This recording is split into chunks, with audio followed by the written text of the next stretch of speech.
County Board.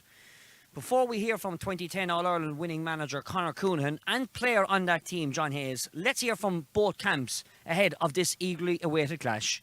We will hear shortly from Keith Moynihan, manager of Mallow. But firstly, earlier this week, I caught up with Bandon manager Donald Kelleher. So Donald, obviously looking forward now to the match later on today. It is a great game to be involved in. It's great to be still involved in the knockout stages of Championship.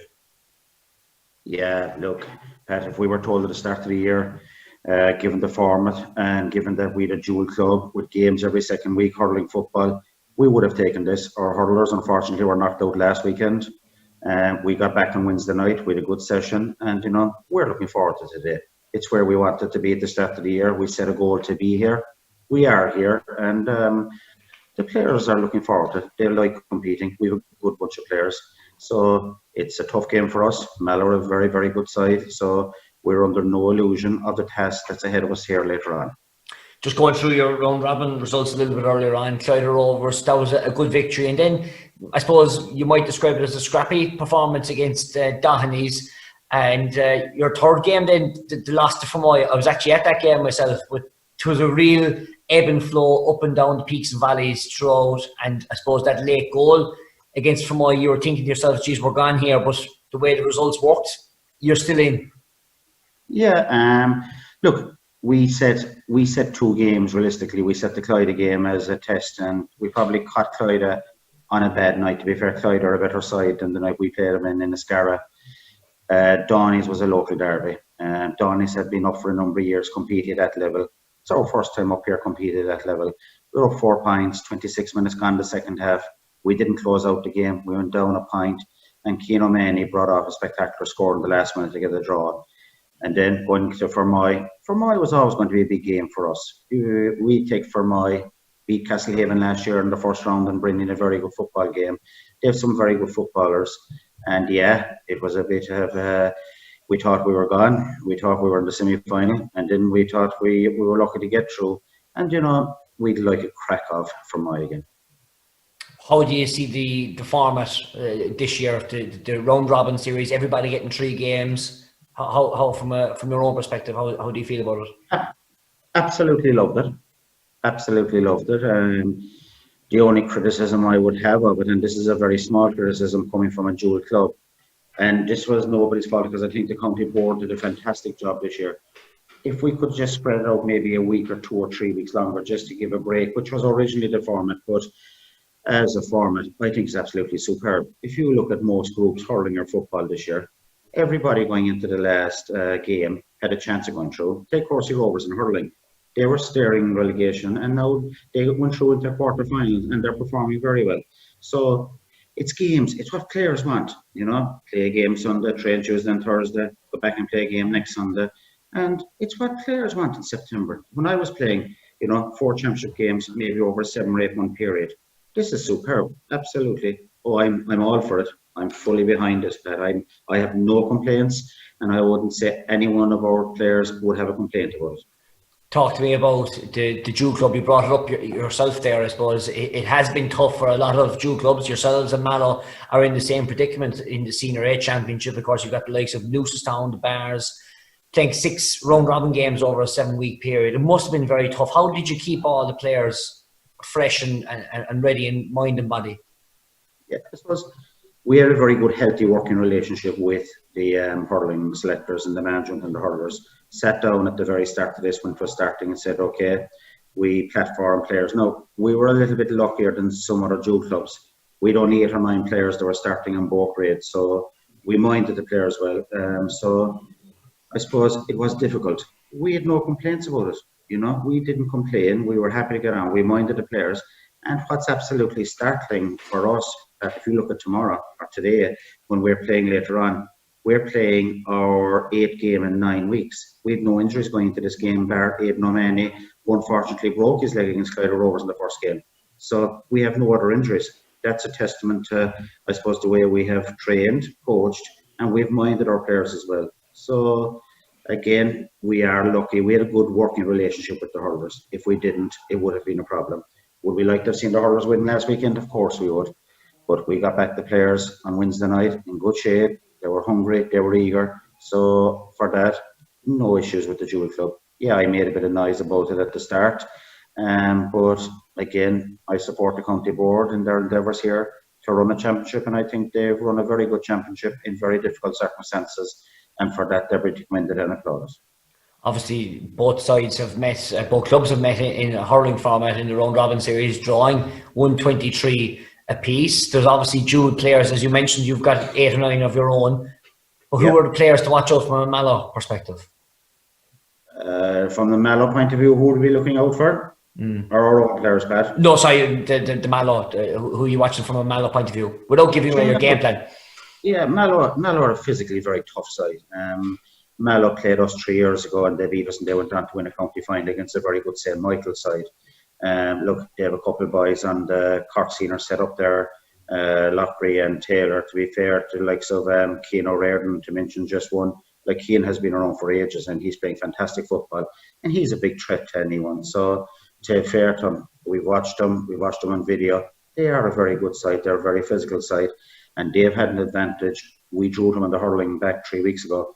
We've had to play Cork in hurling, we've had to play Fermoy, and we're playing Mallow tomorrow. So they've had 2.5 weeks of pure football, which is bound to stand to them in the game that we're playing later on. Finally, before I let you go, Donald, the streaming obviously has been worthwhile for the clubs over the last couple of weeks. I know your own club have been streaming matches over the past 2 months, but obviously this weekend it's great to see the supporters back in town, and the Bandon supporters will be out in force in Blarney later on today. They will be out in force, and to be fair, we must compliment you with the Irish Examiner for streaming matches, because it was absolutely fantastic to meet people on a Monday after a game. They were able to talk to you about it. They were able to give you their opinion as well, of course, which was in most cases welcome. The streaming has been a God saviour for a lot of people. It's kept them in touch, it's kept them involved, and there's nothing beats though having the supporters at the matches. Later on today, we're going to have supporters, albeit small numbers, but again, we're delighted to be there. We've got used to playing behind a closed door environment, to be quite honest, and it's a little bit airy and a little bit scary, but have we any problems about whether we have no owner at 500 people? We're not that worried. We have a job to do, and that's what we intend doing tomorrow, later on today. So, Keith, big game today against Bandon. For yourselves, how are you fixed? Full bill of health going to the game? Yeah, please God, full bill of health. As I was saying, a couple of fellas might have a small niggle, but other than that, yeah, we're picking from a full deck. A couple of big games in the group stage. Obviously, you lost the Kish game in the first round, but that was a good counterback, I suppose, the game that was live with ourselves in the Examiner against Éire Óg, 14-7 victory. You must have been delighted with that. Yeah, look, it was a game where we kind of, it was winner takes all really in terms of progression. Like, so, yeah, we knew that Éire Óg were after a very good victory in the first game. So we were very disappointed in aspects of how we performed in the first game. So we knew that, we had to produce a performance. Ultimately, our season would be over. So, yeah, look, we were delighted that, we got the 2 points and our season was still alive, and we were able to plan, for 3 weeks later against Bantry. And, I suppose the way the last round panned out, both Éire Óg and Mallow progressed. So, look, we're delighted. Obviously, the third game then against Bantry, you knew you had to get a result, but I suppose the way the things worked out, Kish game going into the final round, the top, but they end up being knocked out. It just shows, the different nature of this championship. Yeah, look, it's good. I think we've all enjoyed it. I certainly have anyway, and the players have too. That was kind of, something that was on our mind going into the last day. Like, that Bantry had a fighting chance depending on the way the results went in the other game.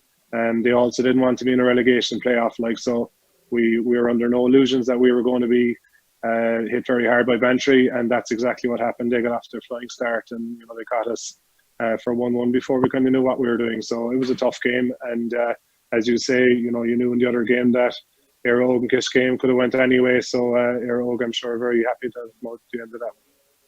Obviously, you've met Bandon, the club has met Bandon in the hurling championship already, playing out a 123 apiece cracker. We'll probably turn up with something similar today in Blarney. Yeah, I hope not, to be honest. But look, it's obviously there's history there in terms of the hurling. There's history recently in the football as well. So I'm sure both sides will have nothing but respect for each other. Weather is good, has been for the last few days. That's probably drying out pitches. I think both teams like to play football and express themselves. So that's hopefully the type of football we'll see today. Talk to me, you mentioned about injuries. How hard is it, I suppose, Jew club wise, but mixing up between the hurling and football? Obviously, there were 6 games in 7 weeks.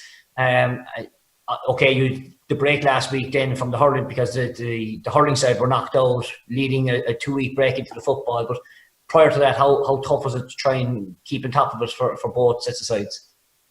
Yeah, I'm not so sure that I found, or the players that we found the dual aspect the most challenging part. I think it was initially the first couple of challenge games and the first championship game we had to play after such a long layoff. We found in the training sessions, even though we were very conscious that there had been, the 3 to 4 month gap and that we needed to ease fellas back. And no matter what happened when we went into challenge match situations and fellas had to get up to speed with the rigors of the game, injuries occurred. And I think that was the biggest hurdle, if you like, over the first kind of 4 to 5 weeks of returning back. That was it. And we found after that then that the injuries started to calm down a small bit, like, the hamstring, soft tissue injuries.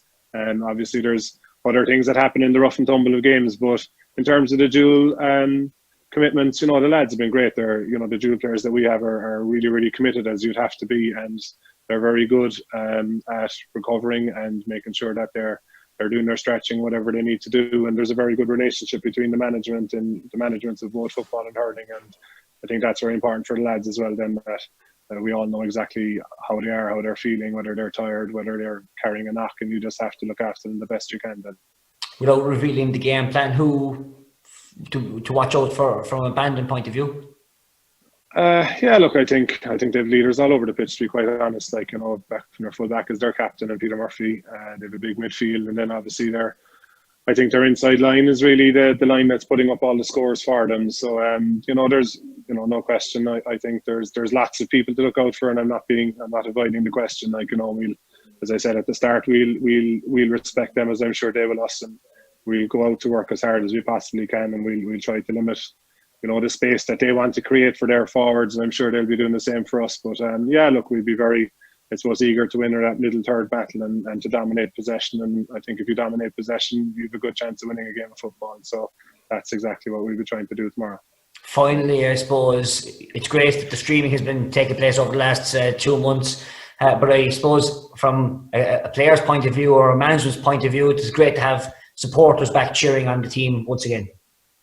Yeah, look, that's certainly right. It's brilliant. I think both sides of it. I think the streaming has been wonderful as well. Like, and being able to watch all the club matches on telly and then the ones that are streamed as well is fantastic.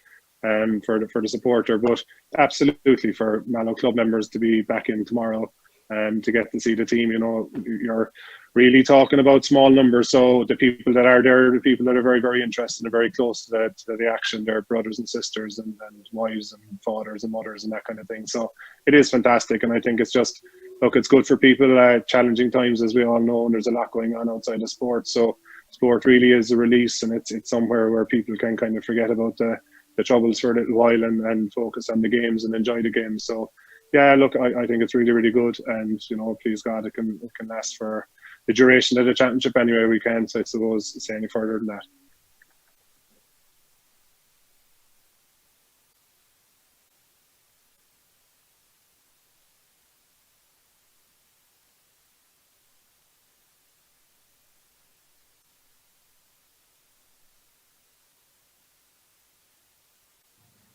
And thanks to both Donal and to Keith for catching up with us during the week. Give you that special insight.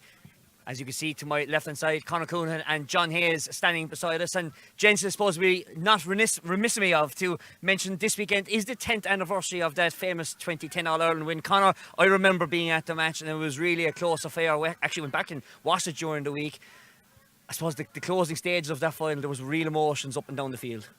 Yeah, obviously, I suppose, particularly for the group of players that were involved, it was a tough time because they'd been through a lot of hardship, and getting so close to the Holy Grail then, we were looking okay, but look, a point in it at the end, breaking ball, anything could have happened. But look, we were fortunate enough to come out on the right side of it, and, marvellous day, one to remember, which is great. And I suppose this week again, we had 30 years of the double, Cork double, and I suppose just to remind people again of the Marymount Hospice Fund there to keep contributing to that, such a great cause. But yeah, some great memories, but hopefully we won't have to be looking back at those now for too long more. Hopefully not indeed. John, your memories of 2010?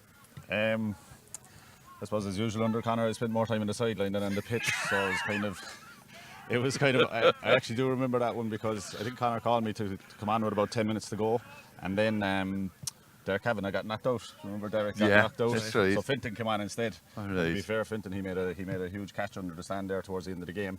I kind of came on then with a few minutes left, ran around, didn't do a whole pile, but we managed to see it out. It was just kind of running around and defending at that stage. So look, it was lovely to get on the pitch, personally speaking. In terms of All-Ireland finals, we had tough days, and personally I hadn't got on the other All-Ireland finals, so to be on the pitch for the final whistle in that All-Ireland was special, because as Conor said, we had a tough kind of few years coming before it as well. So look, it was very important to get that All-Ireland.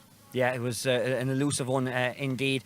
And I suppose as well, you can catch up with the 30 years, because I know, Conor, you were talking with Tony Lean and the lads during the week with a special podcast that is on the irishexaminer.com, and some entertaining stories come out of both hurling and football.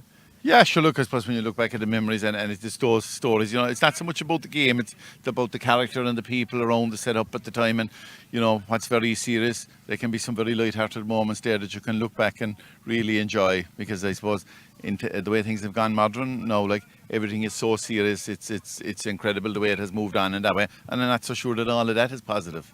Well, things are going to get serious here today, because this game is a crucial one for both sides. A quarter-final at stake for a possible place in the semi-final. And let's have a look at both sides. We'll start to Bandon, who are on our left-hand side as we see it out in the field. And they will go unchanged to the programme that you will see in front of you. Pat Prendergast is in goal. Joe Manny, James O'Donovan and Brian Crowley, the full-back line. Robert Driscoll, Peter Murphy and Dylan O'Donovan, the half-back line. Rob Long and David Crowley in the middle of the field. Cian O'Mahony, Mark Sugru and Darren Crowley in the half-forward line. Mikey Cahalane, Barry Collins and Ronan Crowley in the full forward line. John, there was a mixed results. They've got a win against Clyde, a draw against Stawneys and a loss against Fermoy in a late goal given away. How do you see the team lined out there? Yeah, so look, I would be familiar with a lot of the Bandon guys. Obviously, Pat Prendergast is there a very long time. He would have been on the Carberry team in 2004 when we won the county that year and actually beat Mallow in the semi-final along the way, and we were very lucky to pip him that day.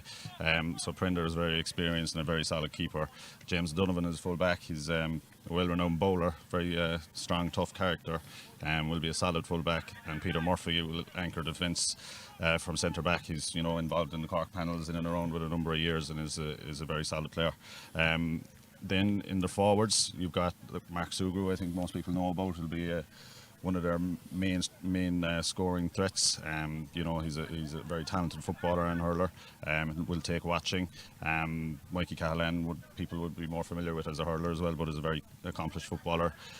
Barry Collins inside full forward does a lot of the scoring, so I'm very much looking forward to watching him have a battle with James Lockery. That should be an entertaining duel today. And then look, I'd have to mention my two cousins on the left flank, Darren and Ronan, probably again more renowned as hurlers. The text Ronan told me this morning his job is to get out of Barry's way, so we'll see if that tactic works for Bandon today.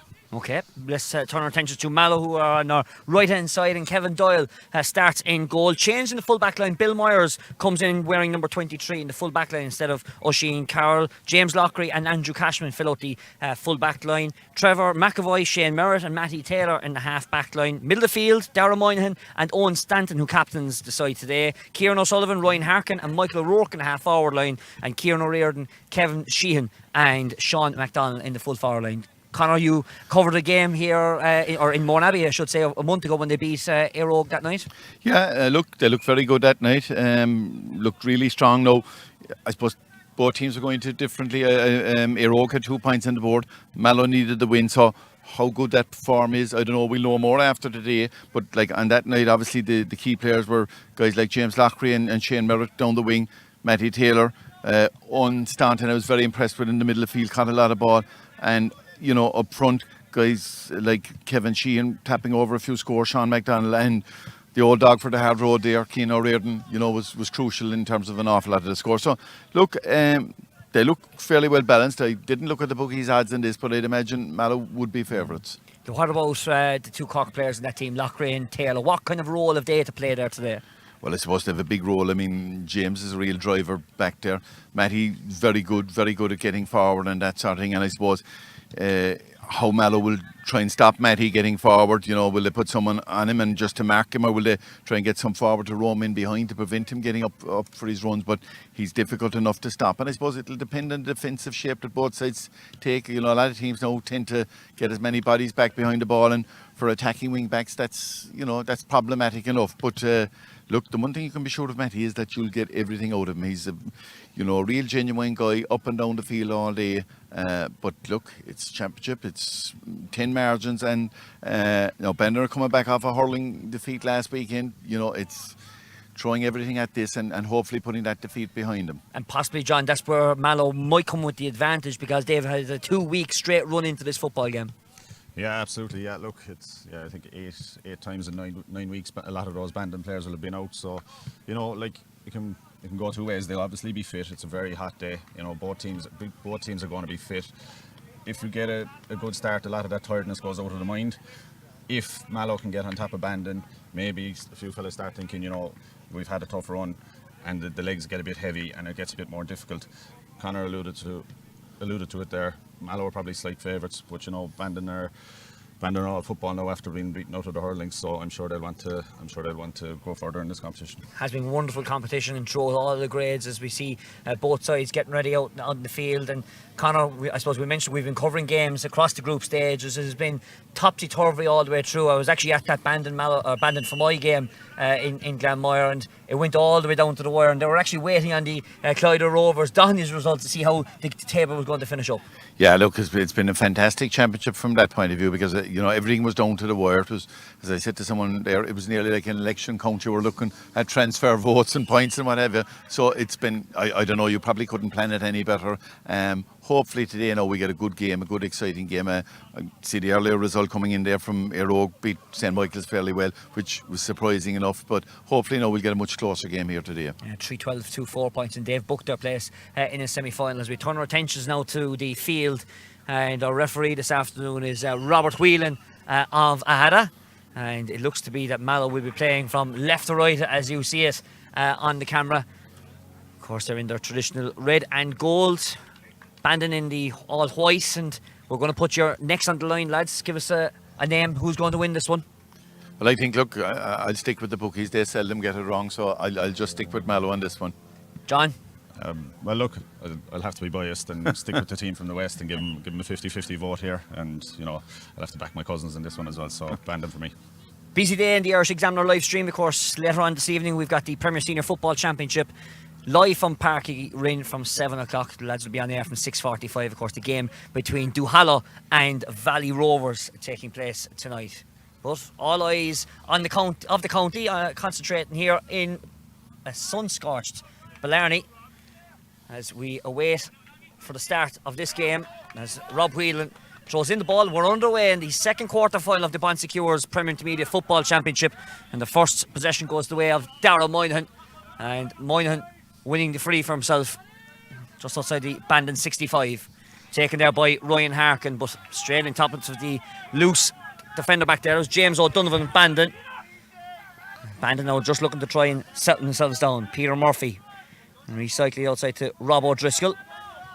12 under 21s on this Bandon side, Rob being one of those. Here's O'Donovan once again sending it long inside, a bounce inside, but there was a push in the back there, says referee Whelan. Ronan Crowley was the man throwing it away, and it's going to be brought forward 13 metres for that retaliation. So Norvey early stages in the opening 45 seconds of this game here in Blarney, as that free is taken by James Loughrane, the man from Antrim who transferred to Cork back in 2013.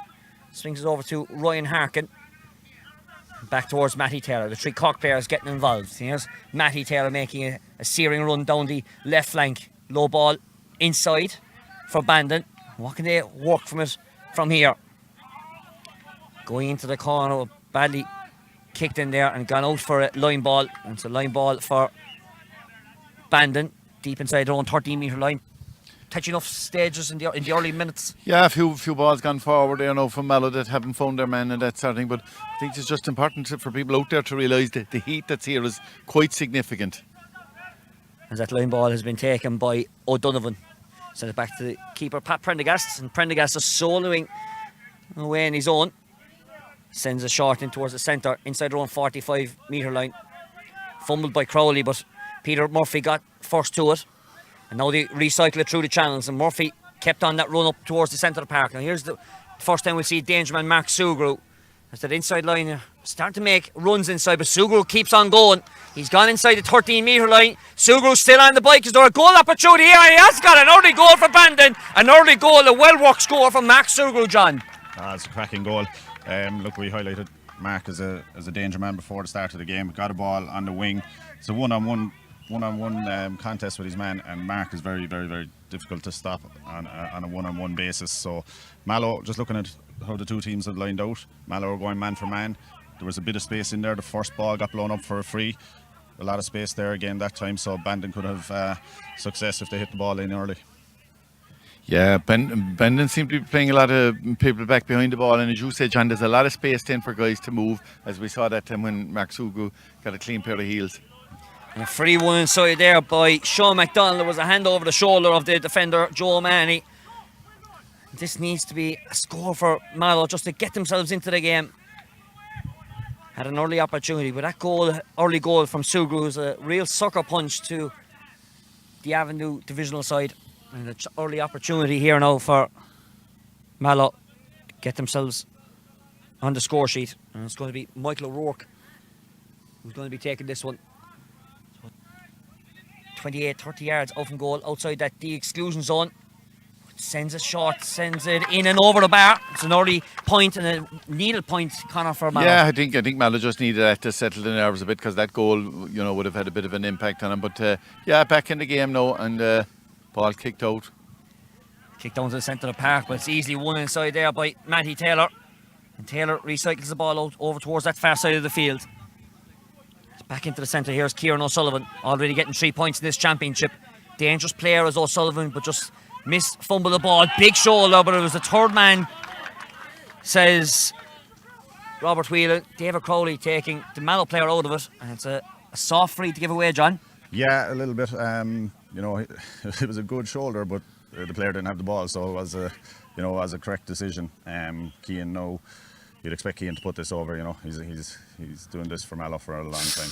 Yeah, and it goes all the way in over the bar, despite the quick suck of air from Conor. I thought it took off there. I know it was going to curl outside the post, but no, I suppose we should have relied on Cian for that. As John said, he's doing it a long time. Yeah, he's a wand of a left foot, to be fair.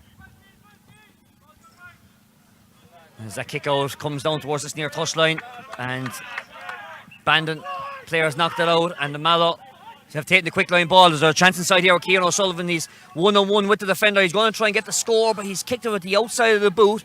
A ball might still end up in play. It does. Is there a chance here? But it goes all the way out for a line ball over on that far side of the field. Yeah, there was a promising move, a good ball in, but the finish didn't match the build-up. But yeah, look, it's open. There's opportunities at both ends. Looks like Mallow might have the bulk of the possession, but Bandon seem to have plenty space to counter-attack into. As Bandon now look to try and work out of defence. Inside here is Peter Murphy. Turns back inside Harkin. Harkin's a hand on his shoulder. Advantage being played by our AHADA official and has accrued. Play continues on through Brian Crowley. Crowley make it over the halfway line now. And what can Bandon work from here? Can they add on a score to that early goal that they got? Sugru just gets the bounce. The second bite of the cherry. Left peg of Sugru though, just not as good as that goal. Going to the left and wide. Yeah, the way the game is, it's very open when Bandon counter-attacking the ball, and there's chances of more goals there the way it is, whereas Mallow's build-up has to be much more slow and methodical in ensuring they keep the ball. Early mark taken by Kevin Sheehan. Sends it long.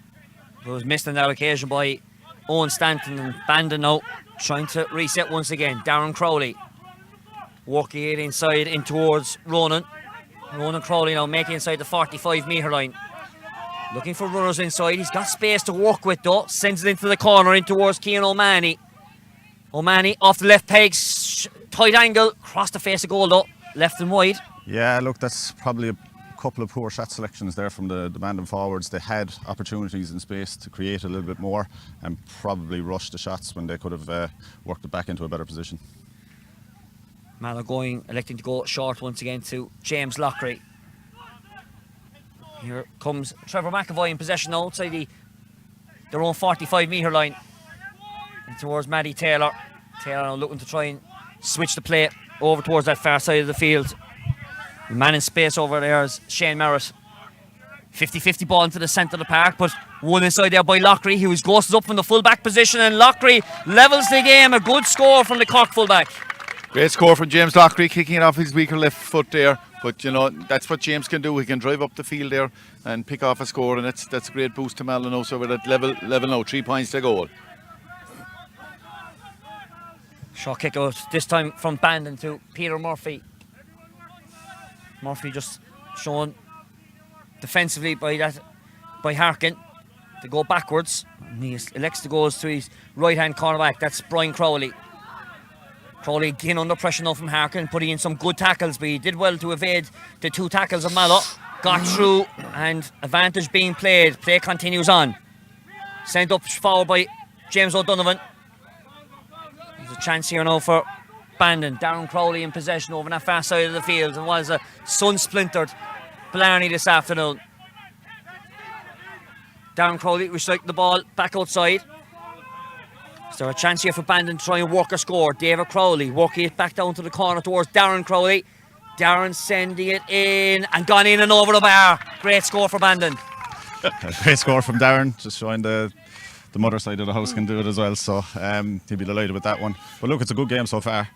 That's a great score, all right. Now, I'm not sure every coach should be saying have a go from there. I'd like to see Darren or some other forward do that again. I think, Conor, you were saying off air, it is in the pedigree, I think. Here's the kick out from Kevin Doyle over towards that far side of the field. And this time Bandon winning the breaking ball through Dylan O'Donovan. Sending inside towards Sugru. And Sugru trying to take on Matty Taylor. Taylor put in a great tackle though. Sugru snap around the body. Is there a score here? Well, you said while ago, Conor, the coaches don't coach that. Look what has Mark Sugru just done. Jeez, look, that's incredible. Like, you know, 2 great scores on the trot there now for Bandon, and Sugru certainly looking very, very sharp. Very sharp. He'd James Lockery and Matty Taylor for company there, and he managed to swing it over with very little space. You know, it's entertaining stuff so far. Good intensity to the opening 10 minutes of this Bonsecure's Premier Intermediate Football Championship quarter final. As that breaking ball from the kick out won by Shane Merritt sends it into the centre back position. And it looks like that's where Matty Taylor's making a roll. He evades a tackle of David Crowley, walking away inside towards the Bandon 45, offloads it inside and towards Darragh Moynihan. There was a block inside there and has gone out for a 45, came off the body of James O'Donovan. Yeah, Cian O'Riordan will be a bit disappointed with that, you know, throwing it up and getting blocked down quite easily. I mean, if he had pulled it back, you know, I think Bandon were quite open. But again, good run by Matty Taylor through the middle and helped out there by Owen Staunton. Robert Whelan just showing us some of his football skills. As this 45 now going to be taken over on that far side of the field by Michael O'Rourke. In fact, it's actually Ryan Harkin who's going to be taking this one. The Cork under 20 star from the last couple of seasons. No part of that training panel of Ronan McCarthy's. Harkin sends this one going left up and left and wide. Yeah, that's a little worrying to see Ryan missing that, and I think was it Michael O'Rourke missed him one previous. Obviously Cian O'Riordan is taking him on the left, but you know, getting scores like that is fierce important. Short kick out for Bandon to Darren Crowley. A risky pass there, but Peter Murphy dealt with it well. When he crossed the face of goal, he's being faced up over there by Ryan Harkin. He has to turn back to his keeper, back to Pat Prendergast. Prendergast now bringing it outside the parallelogram. Sends a dangerous ball in towards the centre of the park. It was risky and it hasn't worked in their favour as Mallow have turned it over through Kevin Sheehan.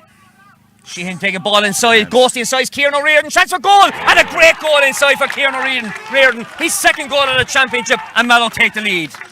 Yeah, look, great run by Cian. Well picked out, and when he was through, I didn't expect any other result than for Cian to bury it. You know, Cian is playing longer than I am, and still doing it for his club. Some going. Yeah, it's amazing. Like, he came out about the 45, was involved initially off, and then followed through with a run. Like, you don't expect a fella that at his age to be making those runs, but look, cuteness again. Two great goals in the opening 11 minutes of this game here live on the Irish Examiner live stream in association with the Cork County Board. One from Sugrue, the other coming from Kieran O'Riordan as Mallow in possession now. Lockery starting to play inside his own 45 metre line, and they're walking it up towards the centre of the park. A possible advance mark could have been on, but not, and it's the goal scorer Kieran O'Riordan just going to keep it from going out and play it down there in the small minute place of the shadows here in Blarney. But it was a poor ball, and Bandon now have turned it over. Is there a chance here now through Cian O'Mahony? Great ball. Sends it long and sent inside in there in towards Mickey Cahalan. Mikey sends it low inside, didn't claim the mark, sent down towards Barry Collins, but a poor shot from Collins. It was only parried out though by Kevin Doyle, and Lockery has to deal with it and does. Plays it out towards Andrew Cashman, and here come Mallow once again trying to building through their captain from defence. Here's Owen Staunton, long ball in towards the full forward line, but he squirts all the way through in towards Pat Prendergast, and this time now Bandon looking to try and set up their own counter-attack. Here's Peter Murphy, play out towards Darren Crowley and over towards that far side of the field. Cian O'Mahony sending it up to Ronan Crowley, and there's a chance inside here. Snapshot around the body for Bandon. Is there a chance of a score? No, goes left and wide. Yeah, it's amazing the amount of ball that Peter Murphy is handling there on the Bandon half-back line. Very composed and that sort of thing. You always think that he's going to take too much over it, but to be fair to him, he's been excellent there.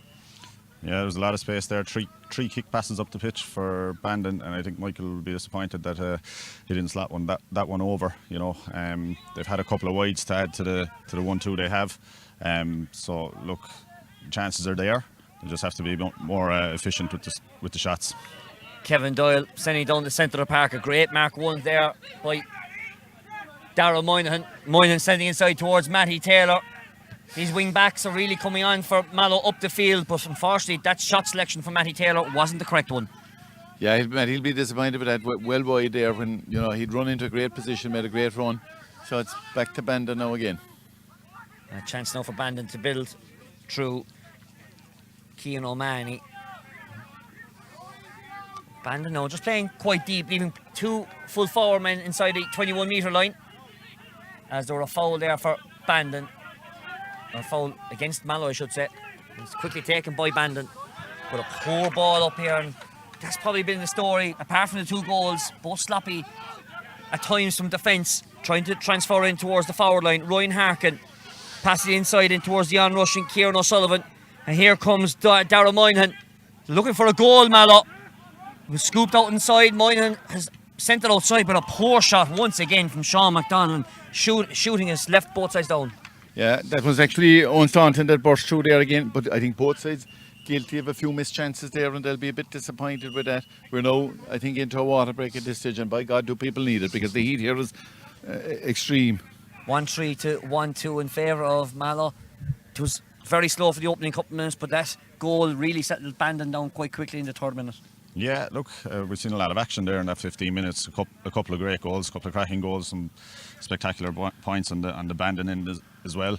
We've also seen some kind of poor decision making and poor execution at the other side. There's plenty space for both teams. That was an intense 15 minutes in this heat. I would expect that to take the toll on the two teams. Like I said before the game, both teams should be fit from the games that they've been having over the last few weeks. It's just whether tiredness or injuries come into it now could play a big factor in the game. Yeah, I suppose Bandon have much more space there. I think their scores that they missed were probably a bit easier than Mallow, because they weren't under as much pressure, whereas Mallow, there was a lot of bodies around, fellas were getting their hands in fellas and that, but Bandon, look, it's still very open up there, and you'd be thinking that if Mark Sugrue can get more ball, he could do more damage. Yeah, it's interesting tactically, because look, Connor's alluded to it there. The bodies seem to be in the Bandon side of the pitch, and Mallow are pushing up all of them, and they're one-on-one back in the back in the back line, so there's They're trying to trust their opportunities. defence, really, aren't they? They are, yeah, and Bandon have some dangerous forwards, you know. So look, it's high risk, high reward stuff, but you know, makes it more entertaining for us anyway. And what I'd find there, John, is that, you know, we'll say the Mallow backs, the last three that are back are inclined to stand behind their man. And the Bandon people coming out are trying to find a 40 or 50 yard pass. Like, as a defender, you should be prepared to step out in front of that and kill the option. Yeah, I think Mallow are after moving James Lockery onto Mark Sugru as well, so that'll be an effort to shut him down, and that'll be a very interesting battle again. So about a minute 45 gone for that water break, and play resumes from a kick out from Pat Prendergast. Not claimed over there though by David Crowley. There's a chance now for Mallow to a possible score. Ryan Harkin taking a pot shot from 35 out. Harkin sends it in and sends it over the bar. A glorious score from Ryan Harkin. Good score. Unfortunately, from Bandon's point of view, lost possession and the kick out when they should have probably won it and be going up the field, but lost the ball and gone over the bar. Good point from Ryan Harkin. Again, Prendergast sends it over towards that right hand flank, but this time Mikey Cahalan can't keep it in from going out of play, so it's a line ball over on that far side for Mallow. It's two kickouts now that Bandon have kind of turned over, and the first one cost them a point. Will this one cost them a score? They can't afford those kind of mistakes. It's going to be a long ball sent in long inside. And both players fighting for that ball, fighting for the jersey as well. Here's Ryan Harkin after getting that beautiful score last time. But Kieran O'Riordan was dealt with on that occasion. There's a high hand in there by Ryan Harkin, and it's going to be James O'Donovan who was winning the free, and Harkin is going to be spoken to by our Haddo official. Yeah, a bit high end off, I know, so he was. Again, as I said, the heat is becoming more, and I think the pace will drop a bit now. We've very lively opening half, but I do think it's going to drop a bit. But Bandon seem to be having a bit of difficulty getting the ball out of their own defence. Harkin being given the yellow card. That was a real 50-50 ball if you wanted to give away the possession. But luckily enough for Bandon, Darragh Moynihan couldn't regain his feet, and Bandon now trying to walk out of the fence through Dylan O'Donovan. Played up towards the cornerback, Brian Crowley. And again, as we mentioned, as lads mentioned a while ago, there's two men inside the full forward line, and it's the two Bandon players who are in front. Matty Taylor looking to try and take his man, and he's done so. He's turned over Mark Sugru brilliantly. And trying to break out of the fence now, Mallow. That's a big psychological boost there when Sugru looked to be on the ball. Matty got his hand in and turned over, and here's Lockery now bursting forward again. Mallow have an overlap here. They have an overlap and a chance here now for Owen Stanton. He's going to be in on goal. Stanton with a chance of a goal. It's a great save inside there. It's not a save, it's just off the post, in fact. Would you believe it? But that was a quick transfer from the Matty Taylor turnover 10 seconds later, just off the outside of the post. Yeah, and look, Matty Taylor's gone. It's Mark Sugru now. They're keeping James Lockery further out the pitch. Great disposition on Mark Sugru. Very good counter-attack, and that would have been a killer blow if they'd found the net there. A bit of a let-off for Bandon, and they're on the counter-attack now again. And here comes Bandon on the counter-attack. Joe Manning sending it in towards the top of the right. The ball inside in towards Barry Collins, one of the danger men for Bandon inside. Collins looking to try and get himself on the score sheet. He's got an advantage there, a chance for a free shot for Collins, and Collins has got his score, the first score of the game for the Bandon number 14. Yeah, good score from Barry Collins there. You know, very strong on the ball once he gets it, and you know, he's been their consistent scorer throughout the championship and for many years. So Mallow will have to keep an eye on him as well. Yeah, it was an impressive win, and he's a big, strong full forward. You know, he goes to the same gym that I do in Cork, and I think he's lifting a few bigger weights than I am. So he's a danger inside. Chance here now for Bandon is Ronan Crowley working inside the 45-metre line. Mikey Cahalan seeing the free man ghosting over on that far side. That's Sugru. Sugru maybe with a second chance of a goal. He goes for the pot shot, just lands it in over the top of the net and over the crossbar. Despite the tackling of James Lockery, it's now a level game. Yeah, he was under serious pressure there from James Lockery, but Shimmy to the left, went back on the right and popped it over. Great score under pressure. Yeah, it's interesting. Another great score. There's some really good scoring from Bandon, and you know, Mark Sugru is causing a lot of trouble, and it seems to be between James and Matty, who's on him at different times. There was a push in the back there in the centre of the field by Rob Long, and that's a free now for Mallow, right in the centre of the park here, and what is a glorious Blarney. Great to see crowds back as well. of the 100 people. Chance here for Kieran O'Riordan working his way inside the 13-metre line. Have they got a score back? They have. They've taken the lead once again. Kieran O'Riordan with the score. Yeah, great score. No, not in his right and his strong side, but again, just judged it to perfection. You can't buy that type of ability. No, there's some really good points being kicked here, and it's very good football, to be fair. You know. As that ball is knocked out by Bandon player, and a chance here for Mallow. 45 yards out from goal, and it's going to be taken by Kevin Sheehan. Sends it long inside, but a free out there. It was a push to the back of the Bandon player. And maybe some attention is going to have to be required to Joe O'Mahony. Yeah, no, I don't think it's that serious. I think he just seemed to get a bit of a knock, but he should be fine again there. But it's interesting now, the kick-out's proving a big challenge there for both sides. As I said, Bandon were in trouble for a while, but they've got the last few away, and you know, and the Mallow kick-out, you know, high ball, I would have been expecting Owen Staunton to be more dominant there. I'd be playing a bit more ball to him than has been going that way, because Mallow Bandon the last few minutes have been breaking that ball and picking up the break, and you know, it's just tit for tat now. If you're Keith Moynihan, Conor, what's the words going over the last 9-10 minutes? Yeah, but I suppose, as I said, on the kick-out, I'd like to get Staunton 1-on-1 on the kick-out, because I think he's got a lot of ability that way. You know, they're playing reasonably well, can't do a whole pile wrong, but I still worry about the Bandon forwards. Is, you know, between Sugar and Barry Collins there, they show the ability to get scores. As the Bandon kick-out has gone over towards that far side of the field, and it's Peter Murphy recycling the ball back inside in towards Pat Prendergast. Prendergast making another run up the field, and here's another chance for Bandon, but again, it's miscued. And a chance now for Shane Merritt to set up the attack. James Lockery in the background. No, Lockery gets it via the pass of Darragh Moynihan. Lockery's going to take on this Bandon defence. He walks inside the 45-metre line. What can the man born in Antrim do from here? Oh, it's a poor shot from Lockery. Hasn't gone out of play though. And Pat Prendergast now has a chance to reset Bandon back up in the counter-attack. Rob Long sending it inside to Peter Murphy.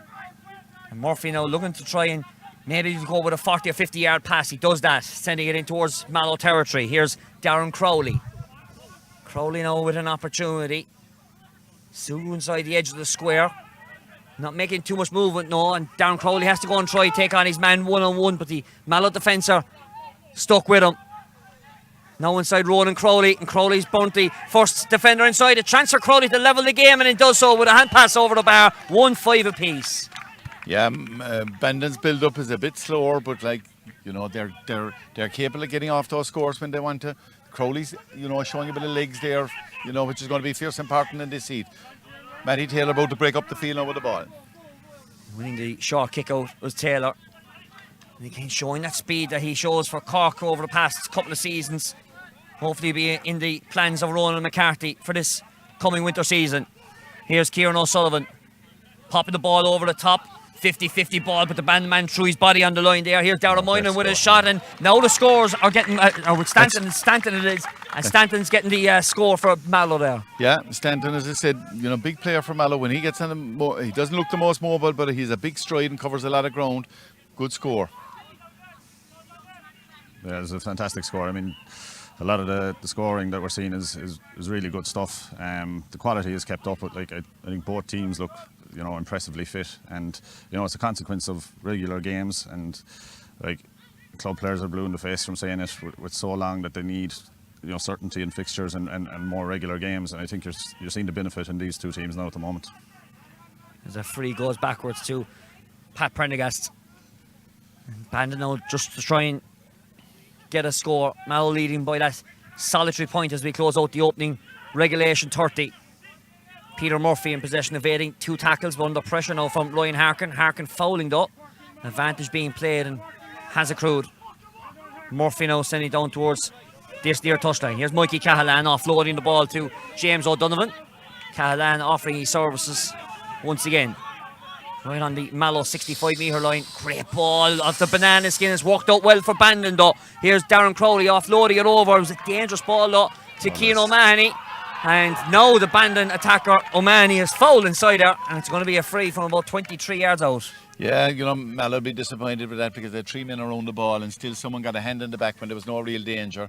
So I know this looks like a fairly handy tap over free for Mark Suku to put Bandon back on level terms. There was a bit of an opening there for Bandon, and it looked like they had lost it, but it was retrieved by a beautiful pickup by Keane O'Mahony, and then he drew the foul.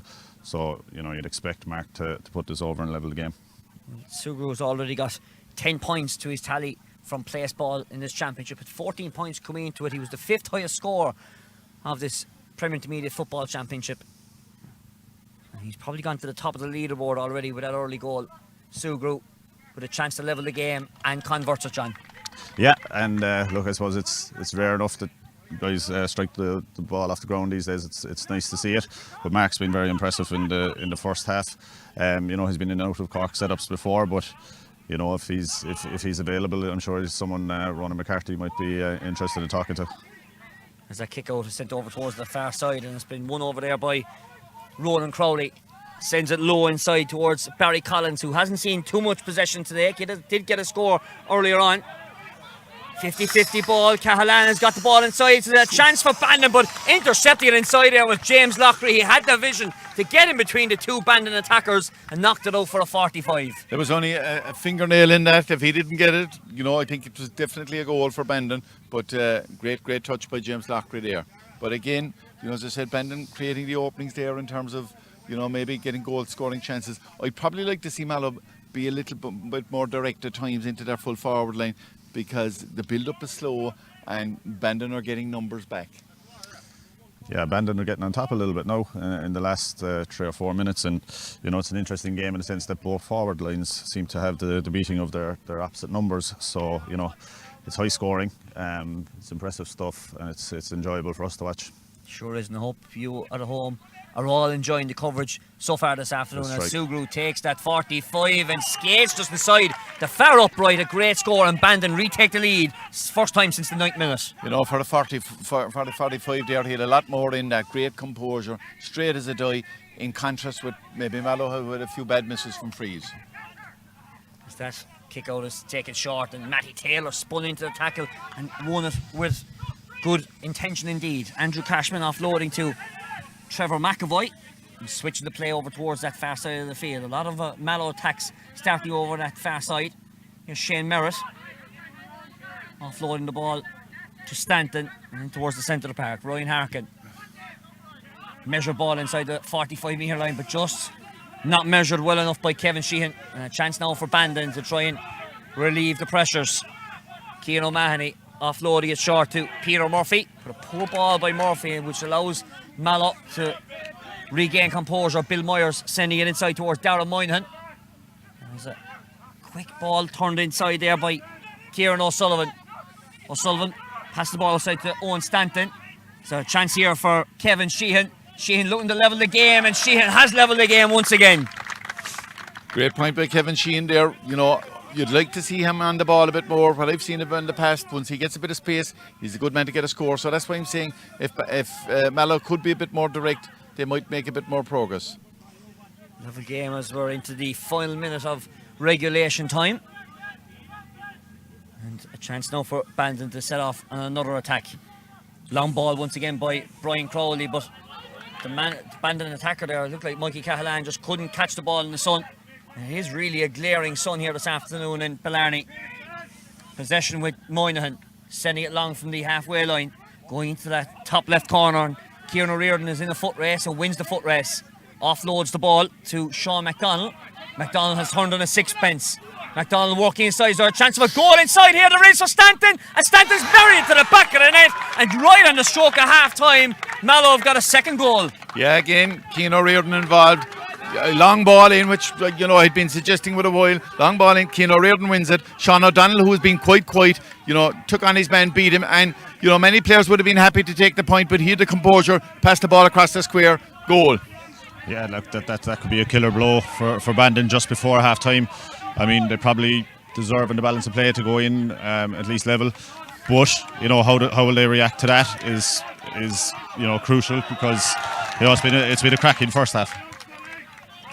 As Bandon have conceded a line ball, and James Lockery saying, let's go along with this one. And he does that. It's 1-on-1 inside the full forward line. And Bandon looking to try and turn it over, and they have through James O'Donovan. But how crucial is that goal going to be right on the stroke of half time? Here's Peter Murphy in possession. Murphy trying to look for options. Well, the option is to go high with it. He's No overlap here. it's on indeed, Conor. Here's David Crowley now in the centre of the park. Can they try and work to get a score? So late tackle inside there though, but Robert Whelan says it's a legal tackle. Roland Crowley in possession now. Looking to try and turn on the burners. But had to return back outside. They're halfway between the 45 and 65. And Crowley now again going for that long ball across field. And is there a chance here now for Barry Collins? And Collins has been tripped inside. And Collins under pressure and has fouled the ball. Yeah, look, I think it could have been a free in on that occasion. I think, look, to be fair to Robert, I like the way he's reffed the game. He definitely comes from the same Ahada school of refereeing as Conor Coonan. Put the whistle in the pocket and let him get on with it. I'm surprised that you say you'd like that, John. I'm not sure I liked it that much when fellas were hammering off me in Packy Keeve, but you know, it does make the game enjoyable. I think that was probably a free in. Maybe Barry overplayed it slightly. On the balance, I thought there was a free in earlier for Ryan Harkin on the other side. But look, Robert is clearly refereeing it. He likes to load a little bit of physicality, and you know, when you have consistency from the ref, you don't mind. 2.5 minutes in this injury time, but turnover ball poor by Kevin Doyle. Now a chance for Mark Sugru. Tackle inside there by Matty Taylor. A second chance for Sugru. Snaps around the body. A super score. An exhibition of shooting here, Conor, on the stroke of half time. Mallow leading by 2 points. Yeah, look, we've seen a lot of good performances in the championship to date, like, but this performance by Max Sugru out centre forward was a top drawer, you know. Absolutely, from play, from frees, general movement, absolutely. And whilst they're down 2 points at this stage, with Sugru out there playing like that, they're still well in this game. Sure are indeed, John. And that second goal, right in the stroke of the 30th minute from Owen Stanton, is the real difference between the two sides. Yeah, absolutely. It was a crucial score at a crucial time. But to be fair to Bandon, to reply like that and bring it back to 2 points, that's a little bit of a psychological kind of blow, as Conor was saying earlier, in response. And it was very important, I think, for Bandon to get it back to that 2 point margin. You know, it's been a superb first half. I wouldn't like to jinx the second half, but I hope it's just as good as that, and it goes down to the wire, because, you know, this is one of the best games of football I've seen in a while. Yeah, it's going to be very hard to keep that pace going in this heat, but like as John said, standard has been very good. All right, there have been a few misses, but the honesty of effort, you know, it's been hard, physical, and fellas have got on with it in general. There's no missing or anything going on, so you're really looking forward to the second half. And again, as John said, like, that point before half time there for Bandon was crucial, because the goal was, you know, it was a bit of a sucker punch, but like the fact that it could get a point on the board, bring it back down to 2, still well in the game. And you mentioned about the intensity of the heat. It is really, really warm. You mightn't see it at home, folks, but it is really, really warm here this afternoon. I know the two of you are in t-shirts there beside me, but it is getting really warm. Yeah, look, it's been the warmest day this year, I'd imagine, you know, and I'd say, look, fellas are going to feel that, and I suppose this is going to be very important in terms of what bench both teams have, you know. I'm not so sure. Mallow, certainly, and the performance against the Rogue brought on a few guys, you know, they'd be reasonably enough covered. I don't know how Bandon would be in that regard, John. Would they have a few subs that might add something to it? Yeah, look, I'm not that familiar with the most of their substitutes, so I don't know, have they got the strength and depth to come into it as well. And it could play a factor definitely in the heat. So, you know, look, both teams are playing well. I don't think the management will do an awful lot in changing. Maybe they'll be looking at their defensive matchups, because, you know, both forward lines have been on top. Both teams are kind of taking advantage of what little bit of shade there is here in Blarney. But, you know, it's 50-50. It's all to play for. That goal gives Mallow a slight advantage, and you make them slight favourites. But, you know, the display we're seeing there from Mark Sugru, like, if he can keep that going in the second half, I wouldn't be surprised if Mallow decide to double team him. You know, they've gone man for man and pushed up in it. But, you know, he's doing so much damage, you wouldn't be surprised if they try and double team him. Now they have Matty Taylor and James Lockery both top class defenders, so they might just trust those guys that they'll improve and put a handle on them. But I mentioned it earlier. I mean, this is one of the advantages of the club season being before the inter-county season as well. I said it already. Ronan McCarthy must be looking at this and saying, "What can I do to get this guy involved?" Because he's been outstanding now. Yeah, no, as you said, John, absolutely exceptional. And like Peter Murphy's been very good there at centre back. I think Bandon have kind of sorted out their issues in relation to the kick-outs as well. They've got the last few away, which is, in the modern game now, kick-outs is just so important that, particularly in relation to your own, you get away, and if you can put as much pressure on the opposition as possible. To be fair to Mallow, I think they've used Matty Taylor on a few occasions there to get short, but it's just so important to get that position. But I did think, and I said it earlier before the Keane goal there, like that, Mallow needed to get that ball in a bit faster and a bit longer. It was a small bit slow, and Bandon were good at counteracting. But so I think if they've, I think they'll be trying a bit more of that long ball. You see, when you get tied up, and it's like any of us, when you get tied up in the possession game, you forget about the long ball totally, and the poor old corner forward, as John knows, inside, is waiting all day. Well, you told him 10 years ago in the final, didn't you? And it didn't come in, and all of a sudden then someone was waving the finger at him. Yeah, I know that feeling, definitely. Yeah. Just to change tune for a second, because this week has been a very busy week for the county board. 2 games called off today, Conor. The Nemo Ballincollig game obviously called off on Thursday, but then the late call this morning of the Newcestown Bars game. COVID-19 has had a detrimental effect across all of society, but especially in GA. Yeah, and look, I suppose, you're very disappointed for all the clubs involved, but look, the seriousness of the situation doesn't allow you to do any more. You just worry when we look at trends outside of games and that sort of thing. Very worrying time for people, and just so important that we all try and do the best we can to ensure that this can be stopped in as much as we can stop it. Obviously, on the other side, Ronan has mentioned the club scene, and that I suppose certainly for people like Ronan McCarthy in the inter-county scene, this is an absolute nightmare. Championship going back already, probably a bit behind the curveball there in terms of other counties, because some counties have squeezed it in that, so that's making it difficult. And obviously, what also makes it difficult is the dual club aspect, because Nemo or Newcestown, I should say, are in action next Sunday against Father O'Neill. So that game now against the Bears would probably have to be played before the hurling game, I would suspect. Yeah, look, it's a delicate one. I don't envy anyone the task of making those decisions. It's very tough in Newcestown. I mean, to be fair to them, they're a club which I have fierce respect for. The way they can manage both codes, and from what it would look to be limited numbers, they're getting the most out of them. For them now to be placed at a disadvantage would be disappointing. But equally, there is the other side of it. Games have to be finished, championships have to be finished. And that's probably the frustration for Ronan McCarthy, because he's got 2 league games coming up on the 17th of October and the 24th of October. So he'll want to have everybody fit and well for, say, 2 weeks in training, John, before they resume that Allianz League. Yeah, look, I think they were back training last week, and I think there was maybe 9 guys at it, so it is tough on the inter-county managers at the moment. But I think at the moment we're seeing the value of the club to the GAA, and Conor said it there.